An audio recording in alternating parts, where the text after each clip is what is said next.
Setelah majelis hakim memvonis 10 tahun penjara terdakwa M. Rusdi atas kasus pembunuhan taruna ATKP Makassar Aldama Putra Pongkala, saksi berupa pemecatan juga dialamatkan kepadanya.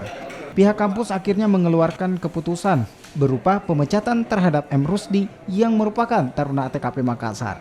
Pemecatan dilakukan sesuai dengan aturan kampus yang berlaku. Saat ini pihak kampus masih menunggu salinan putusan dari pengadilan dan akan melakukan sidang kode etik kampus untuk memutuskan terdakwa dikeluarkan secara resmi. Pihak kampus juga akan memberitahukan kepada keluarga terdakwa atas keputusan tersebut.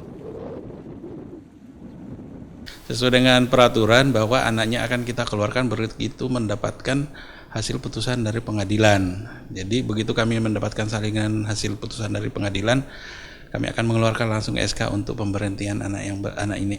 Begitu kami mendapatkan surat putusan itu, langsung sidang dengan Dewan Kehormatan, langsung keluarkan SK. Jadi kemudian langsung DO dari kampus. Ya, langsung sesuai dengan komitmen awal bahwa memang kalau melakukan tindakan seperti itu akan langsung dikeluarkan sesuai dengan peraturan pola pengasuhan kami di Kementerian Perhubungan.